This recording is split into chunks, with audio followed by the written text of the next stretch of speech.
At the turn of 2 this afternoon, South Africa was plunged into stage 4 load shedding. Eskom is extending its rolling power cuts from now until 10 o'clock this evening. Well, for more on this, we're going to speak now with Eskom spokesperson Sikonathi Mantshantsha. Thank you very much for joining us, Sikonathi. Why is it that Eskom is failing to get a hold of its supply situation? What's the problem? The problem is the aging plants that are having these recurrent breakdowns. We have at this point 15 generation units that are either delayed, whose return to service is delayed, or others that have broken down and are undergoing maintenance, the repairs. That means we have now 15,000 megawatts of capacity that is not available. That has caused we have had to rely on the diesel and the hydro storages in order to keep the lights on during the day for the past month. And that is where we are, having depleted the diesel, hence the implementation of stage 4 for this afternoon up to 10 p.m. Yeah. What goes on in the background when we're in this type of situation where so much in terms of energy has been taken off the grid? Do you have reinforcements there at the various power stations frantically working to get them back online? Yes, that is correct. We have teams of engineers together with contractors that have to go in and try and return the unit to service as soon as possible. That is the work that these teams are now seized with. So with the level of load shedding being ramped up now, does Eskom have an exemption policy for certain national key points for national security reasons or not necessarily? By law, there are areas that cannot be shared where this is now the regulations as decided by NERSA and including the Electricity Regulation Act and the Supply Act that Eskom has to follow. But by and large, everybody is being load shed, and that's the reality we find ourselves in at this point. Do you have any idea about the kind of damage that's being caused, if any, when we have load shedding in terms of national infrastructure and the functioning of national key points such as the SABC, which also gets load shed? No, it cannot be overestimated the amount of damage that any disruptions to the supply of electricity cause across a wide range, across society and across including very key and critical services. There is no doubt that a lot of damage is being caused by the implementation of load shedding.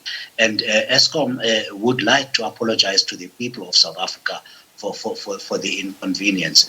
The reality, though, is that load shedding is being implemented as a last resort in order to safeguard the integrity of the national grid. Sikonathi, is there a danger that we might hit stage 6 load shedding? At this point, we do not have a plan to implement a stage 6 load shedding. So we are doing everything that we can to limit the load shedding as much as possible. We are now at stage 4 and we are doing everything to return to stage 2 as previously communicated. And then lastly, it does relate to a previous question that I asked. Do the power cuts pose a national security threat? Like I said, there are areas by law that are excluded from load shedding by law, and those would be the issues that deal exactly with what you have just raised, national security threat. Eskom cannot load shed places that it is not permitted by law to load shed. Understood. So we understand that after stage 4 load shedding, it's going to come back down to stage 2 from 10 this evening, and then we're going to continue experiencing load shedding until Sunday evening. Are you fairly confident at this stage that come Monday, we're not going to be experiencing load shedding? The reality of the matter, as we have been telling the people of South Africa, that we will be having load shedding throughout the winter. The fact that you may have a break now and then really is just an issue. The reality of the matter, and we would like, I would be happier if I had to give you a firm yes to your question. The reality of the matter is we will be having load shedding throughout this winter, and we urge the people of South Africa to do what they can to assist us in reducing the occurrence. We will continue to have load shedding for the foreseeable future, and we will come back as soon as anything changes for the better or for the worse to inform the people of South Africa again as soon as we possibly know. Yeah. Sikonathi, you may be abreast of this or you may not, but a colleague of ours has been covering a story in Pimville, Soweto, about a part of the community there that has been without electricity for a year. The reasons there too, not quite sure, but we know that they've gone to Megawatt Park in Sunninghill today to try and speak with Eskom to find out what resolution they can get. Do you know anything about that and whether indeed this community can get some resolution? Because a year without electricity is a nightmare. Kids have to study by candlelight, and obviously it comes with all the associated dangers. I know there are areas in parts of Gauteng where there are outstanding electricity supply issues, some indeed long-term, like the one you are mentioning. In Gauteng alone, currently, there is a shortage of about 400 transformers that need to be replaced, mainly in Soweto and in parts of Sebokeng.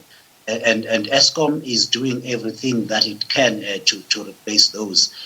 Nampu, the reality is that first, before you replace a transformer, you have to do certain things, including removing the illegal connections that contributed to the overloading and the destruction of that transformer. There is currently about 400 that need and that are being replaced. I do not know the specifics of that case. There is a team in Gauteng that deals with those. But yes, I can confirm that today there is a delegation of people that have visited Megawatt in protest at this shortage, which Eskom is addressing. Thank you very much, Sikonathi, for your time. That was Sikonathi Mantshantsha. He is the Eskom spokesperson. And that's all from us here on the On Point team. SA Today will have more news for you at the top of the hour. Do have a pleasant one.